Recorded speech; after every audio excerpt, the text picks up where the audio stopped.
On a warm Friday afternoon, January 13th, 2006, an urgent call went out to the Buenos Aires police.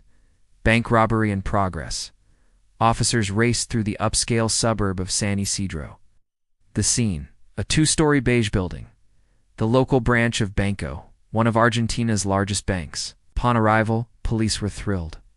The robbers were still inside. It seemed like a textbook standoff. But what was unfolding inside the bank was anything but ordinary. A few minutes later, the bank's security guard walked out, carrying his gun, except it was empty.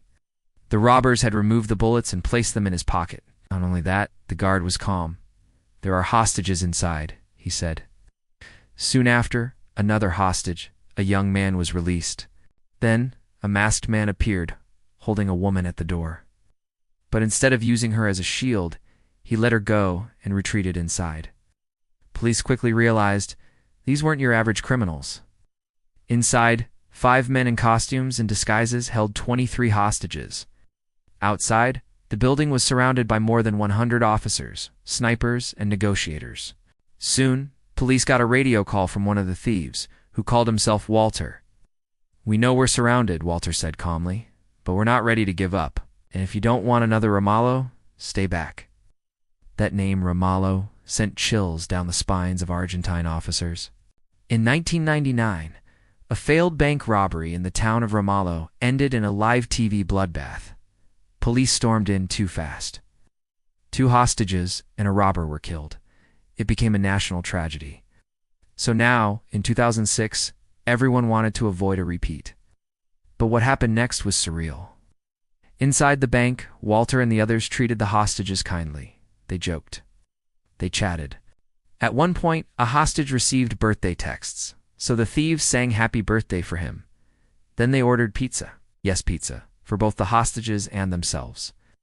But at around 4 p.m., Walter went silent. Police tried again and again, no response. Hours passed. They feared the worst. Finally, just after 7 p.m., a special forces unit stormed the bank. No gunfire, no resistance, no robbers. The hostages were all safe, but the robbers were gone. Gone. How? The building had 2 exits, both watched by police. No windows were broken. The robbers weren't hiding. They had simply disappeared. Then the basement revealed the truth. There, lining the walls, were hundreds of steel safe deposit boxes. 143 of them had been expertly opened. Their contents, gone, vanished. Money, jewels, gold, worth tens of millions of dollars. And beside the looted boxes, a strange note left by the robbers. "In a neighborhood of rich people, without weapons or grudges, it's just money, not love. No bloodshed, no chaos, just the perfect heist." But how did they escape? Under closer inspection, investigators discovered it. A hole in the vault, leading to a secret tunnel, connected to the city's sewer system. The robbers had escaped by boat. Downriver. Like ghosts in the night. Done mastermind. Behind this cinematic operation was Fernando Araujo, an eccentric artist, philosopher, and martial arts teacher. Obsessed with Eastern philosophy, classical music, and bank robbery documentaries, Fernando envisioned a heist unlike any other. Non-violent, precise, and theatrical.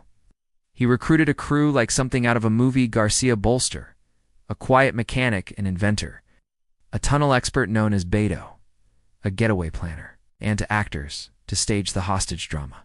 The plan took years to perfect. Every step was rehearsed, from the disguises to the safe-cracking tools to the getaway via inflatable raft. While Walter distracted police with hostage drama, the others looted the vault. Once they were done, they disappeared underground and were long gone before police even realized what happened. Aftermath: it took years to catch the gang. Ironically, some were betrayed by petty arguments or ex-partners. But when they were tried, their sentences were light, because no one was hurt and no weapons were actually fired. Even Fernando Araujo, the mastermind, only served a short sentence. Later, he helped produce a movie about the heist, El Robo del Siglo, the robbery of the century.